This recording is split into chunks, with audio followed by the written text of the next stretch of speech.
Welcome back, everybody. Max Knight here. We're playing some more Shining Force.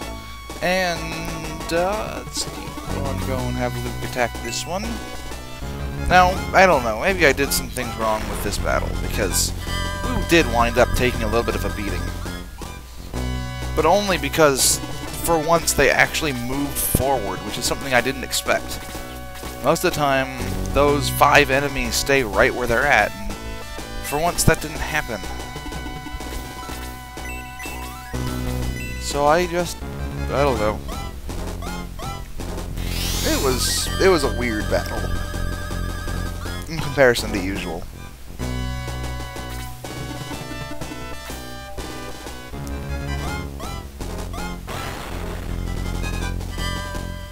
Don't really have much to say. It's just a lot of moving around and mopping these guys up.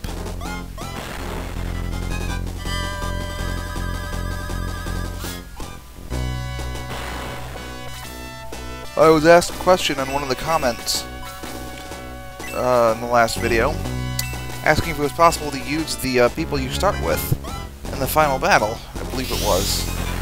Which I thought was a funny question, because I don't see why you wouldn't be able to, but, you know,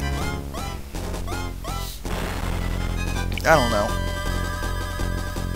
I mean, you can use anyone you want to in the final battle. It shouldn't matter.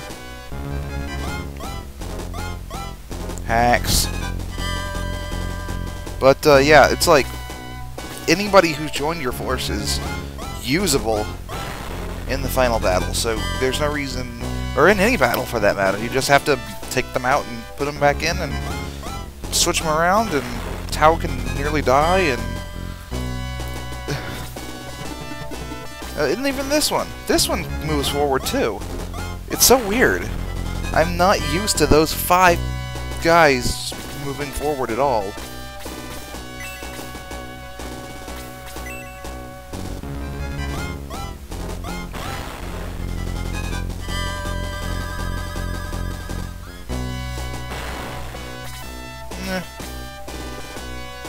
The idea now is to don't do that. Go right there, yeah. Block off Tao and see if I can't keep people from dying, because it's a very real possibility of people dying soon.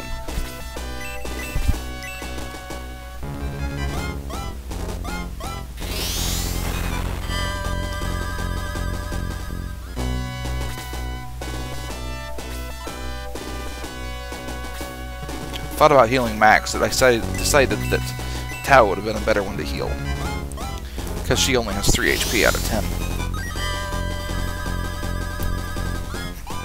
Plus, this gets him a pretty good amount of experience points. Guess it's the whole critical healing thing. Didn't realize it was in both games. I do know that this one doesn't reward you experience, and that was for a goblin that had 1 HP. You do a critical hit. What the heck? Anyways, no, it was like, you don't get any experience if you, heal someone for 0. So, I don't know. And, as typical, Ken only gains HP. He's Chester all over again. Actually, yes, he's Chester all over again. Eh.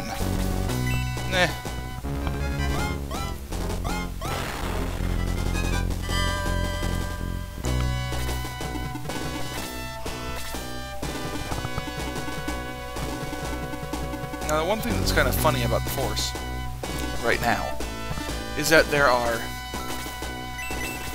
7 people in the Force in the first battle. In Shining Force 2, you don't have 7 people in the Force until the 7th battle. You start with 3, you get a 4th one for the 2nd, a 5th one for the 4th, a 6th one for the 6th, and then a 7th one for the 7th. And from then on, it's just at random, just about. But still, you know.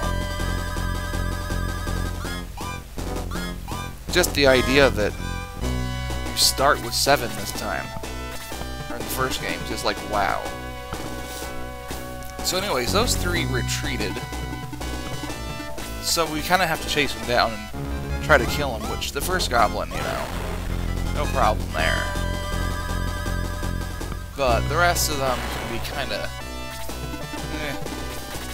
considering that we really can't do anything. Like right here, I didn't really have much choice. I wanted Hans to be able to attack this, so I do that. But kind of forgot that, well, that puts him in danger. A double attack. Ugh, I hate those. I mean, I hate it when they get them. And they do seem to get them well more often in this game than in Shining Force 2. So yeah. I feel as though my microphone doesn't pick up very well for some reason. But I know it is, because it was working just fine for Phantasy Star 4, which I did like 2 hours ago.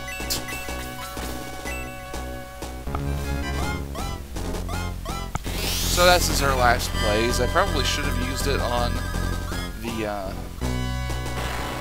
Rune Knight, but instead I didn't. Oh well. Just, ooh, he got a level and all he got was HP, which is unfortunate. I really need him to get attack. I need everyone to get attack if possible. The only person who's going to get attack anytime soon is Max. Can't quite reach him with Gong. Don't want to move that far forward, so just hang there.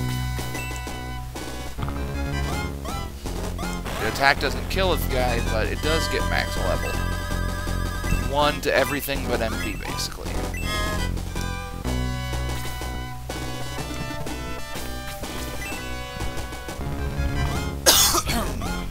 Excuse me. Had to move my microphone a bit away to cough for some reason. Yeah, not enough MP. Way to go. Don't do that either. You won't have enough physical attack to actually hurt the thing. But this will work. I mean, this is actually was probably one of the better ideas I had. Gong gets some much needed experience, and it's actually something you can kill.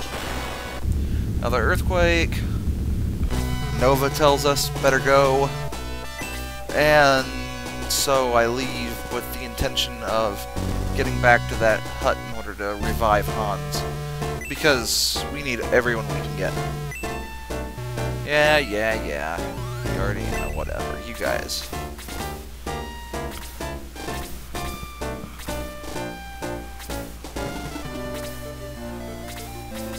Yeah, those guys are gonna slowly make their way up there, but it doesn't really matter. Because as soon as... There we go. Time to egress. Talk to this guy, get Hans revived for 10 gold.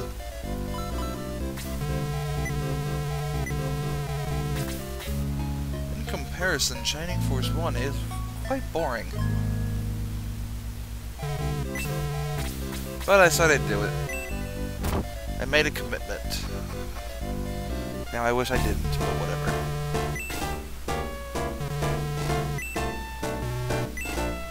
Just kinda want to get this started, so I have it already started by the time I have to continue it.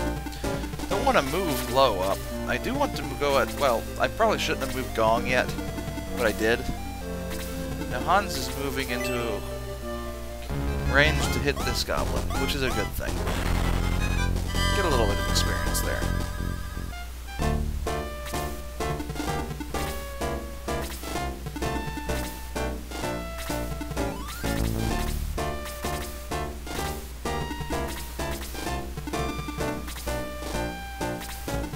I want to move my warriors up as quickly as possible.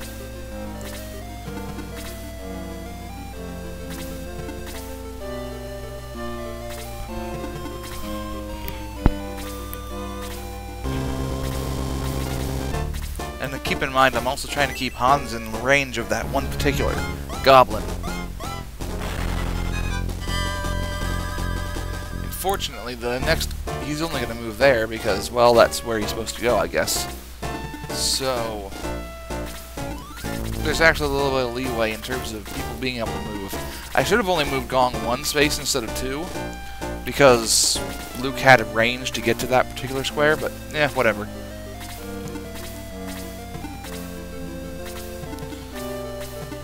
Don't want to move Lo too far forward because other people need to make it there. I'm going to go ahead and move Ken forward, even though it's not going to do much. Get Gong kind of off to the side. And attack with Han just in time for a whole lot of nothing. Okay, it's experience, goes up a level, 1 speed, 1 HP. Woo. So when we come back, we'll be doing the rest of this battle and trying to get back to Guardiana.